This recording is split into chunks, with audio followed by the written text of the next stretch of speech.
Hi, friends of the Becca Show. So, some of you have already talked to me on my own channel about how you're being cyberbullied by Raven Queen. So, there are three things you need to know about a bully. And then there are three things you need to do. Number one, a bully is deeply unhappy. Number two, they feel like they don't have any power, and so they try to use their words to make you feel small so they feel powerful.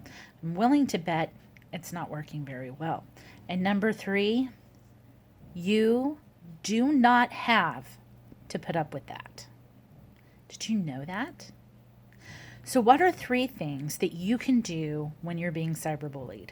Number one, you tell your mom and dad. And I know that seems really scary because what if they ask you to spend less time on the internet? And they might. If they're really good moms and dads, they're going to ask you to stay away from the internet for a while. Not because they don't love you, but because they want your heart and your mind to be healthy. We limit how much the Becca Show is allowed to be on because it's not good. All that screen time isn't good for kids. Number two, you can walk away. You do not have to talk to a bully. You also don't have to sit there and read what they say. And number three, you can report it, especially if you're in the United States. There's a thing called ICAC. It is about cybercrimes. And cyberbullying in most states now is considered a crime. Did you know that? It's actually, most of them consider it a class 1 misdemeanor, which is only one step below a felony, and it's actually just as bad, and it follows you.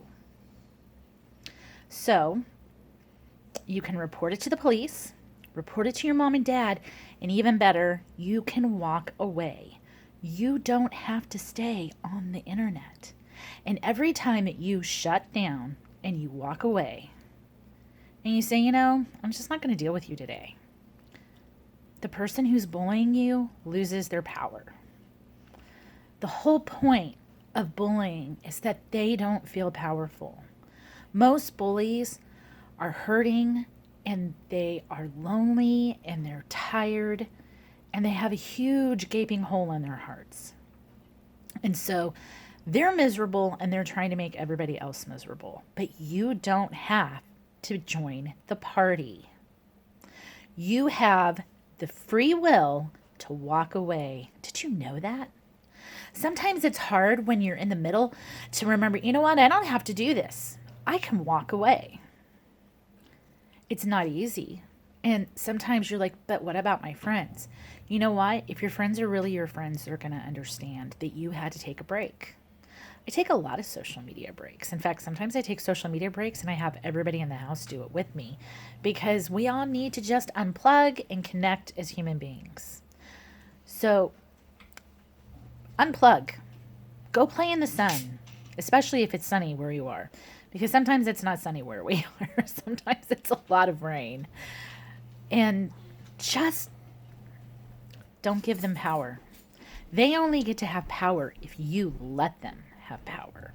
They only get to take space in your head if you let them. So, Becca's mom, how do you know all of this? Well, because when I was young, I was bullied. I was actually bullied so much that I tried suicide. I even had a plan. By the time I was finishing up 9th grade in high school, I had a plan. I was just working up the courage to do it. And then we got to move and I got to start all over and nobody knew me and I didn't have to be that weird girl. And I ended up still being the weird girl, but I was the weird girl who was nice and I was weird for different reasons. I could sing. I was really creative, but when I was young, something bad happened. And my mom was married for a short time to a man who wasn't very nice. And he was really mean, but more to the point, he was actually really mean to me. Because he didn't like me, because I remembered my dad, and my dad was dead, and he wasn't my dad. Like, he wasn't even the same kind of man. My dad was nice and kind and caring, And this guy wanted to be nice and kind and caring, but his brain was really sick and he didn't know how to do that. And I was just a kid, so I didn't know how to handle it. And so I didn't handle it very well because I let my imagination get the better of me and I started telling lies. And so then I became the weird girl, which really stunk because then it made it hard to have friends. Sorry, guys, I have allergies.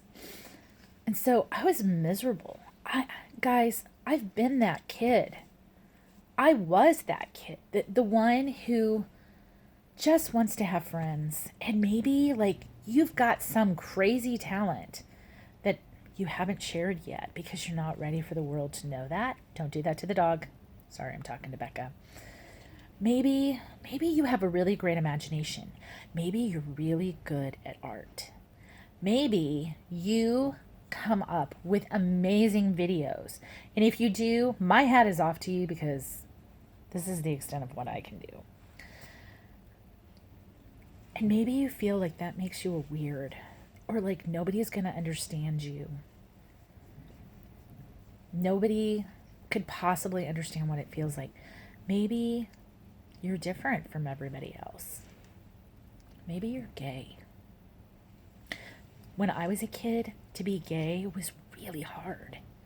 And I'm sure it's not easy for you guys either, but it's more embraced now. When I was a kid, it wasn't embraced. You didn't tell anybody if you were gay because, especially in the middle of Oklahoma, that was asking to get your hiney kicked. And I had friends who were like that and they kept it quiet and they never told anybody. And they finally told me when they were adults. And newsflash, I just told them, I don't care, I love you. And I do pray for them. They already know. They've got enough people ramming the Bible down their throats. I don't need me ramming the Bible down their throat. So I just love them. Maybe you're like me. I had a huge imagination. And that imagination is paying off because I'm writing my first series now. But for a long time, I was different. Everybody else had a mom and a dad, and my dad was dead. And then my mom was divorced. And I don't know about you guys, but if you're in church and you're divorced, that's not a good thing. And so people who didn't know, because we didn't talk about what was happening at home, started saying things about my mom. And it was hard. You're going to get through it. I got through it. I survived. It wasn't always easy. And I'm not going to lie. It does not change overnight. But you don't have to let negative people take up space in your head. You don't have to listen to the lies that she spews at you. Or he, or whoever your bully is. Because that's what they are. They're lies.